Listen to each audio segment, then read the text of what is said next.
बेटी का होना जरूरी क्यों है? जिनकी बेटियां हैं या जिनकी बेटियां नहीं भी, वो भी ये छोटी सी वीडियो जरूर देखें। यकीन करें, आपको अपनी बेटी से ऐसी अकीदत भरी मोहब्बत हो जाएगी कि अल्लाह के हुजूर सजदा शुक्र अदा करेंगे कि अल्लाह ने हमें इस अजीम नेमत से नवाजा है। चंद दिन पहले 1.5 साला नवासा साहब का फोन आया। अब्बू कहने की कोशिश में आफू आफू कह रहा था। उसके बुलाने पर अगली सुबह मैं बेटियों के गांव में था। गैराज में गाड़ी लगाई। छोटी बेटी बीमार थी, वो आकर मिली और वापस कमरे में जाकर लेट गई। बड़ी वाली ने मेरा कंट्रोल संभाल लिया। मेरी चारपाई पर तकिए रखकर साहिबजादी ने साथ टेबल लगा दिया। गाड़ी से गिलास और पानी निकालकर मेज पर रखा। नमक से गिलास धोया और भरकर मेरे हाथ में दिया। मोबाइल, टेप, चार्जर, सिगरेट गाड़ी से निकाले। मोबाइल बच्चों से बचाकर फ्रिज के ऊपर रखकर चार्जिंग पर लगाया और टेप मेज पर रख दी। 10 मिनट बाद खाना ले आई। मैं खाने लग गया और वो पास बैठ गई।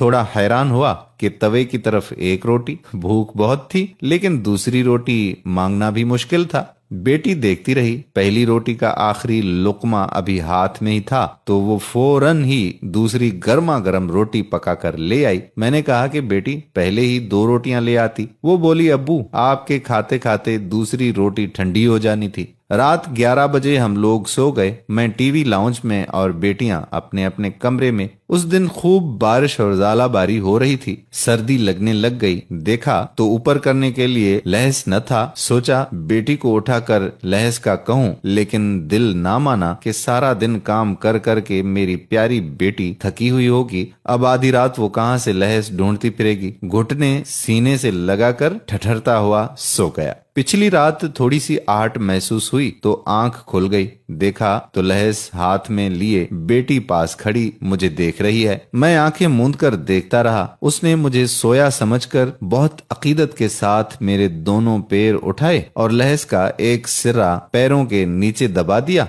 एक हाथ के साथ होले से मेरा सर ऊपर करके लहस का दूसरा सिरा सर के नीचे किया। कमर की तरफ आकर तीसरा सिरा कमर के नीचे कर दिया। फिर सामने की तरफ आकर उंगली के साथ मेरे नाक के सामने आया लहस हटाया ताकि अब्बू को सांस लेने में मसला ना हो। इधर से फारिग होकर बेटी ने पानी का गिलास चेक किया तो वो खाली था। पानी वाली बोतल खोलकर गिलास भरकर टेबल पर इस तरह से रखा कि मैं लेटा लेटा ही गिलास उठा सकूं। पराई जगह पर नींद कुछ कम ही आती है। सहरी के वक्त बेटी फिर मुझे चेक करने आई। पैरों पर से लहस उतरा हुआ था। दोबारा मेरे पैर थोड़े ऊपर उठाकर लहस सही कर ली। सुबह मैं फैसलाबाद वापस आते हुए रास्ते में सोच रहा था कि बेटी और माँ में क्या फर्क होता है। दोस्तों, देखा जाए तो बेटी में भी अल्लाह पाक ने ऐसी माँओं वाली सिफत डाल रखी है। जैसे माएँ अपने बच्चों का ख्याल रखती हैं, इसी तरह से बेटियां भी अपने माँ बाप का ही हर दर्जा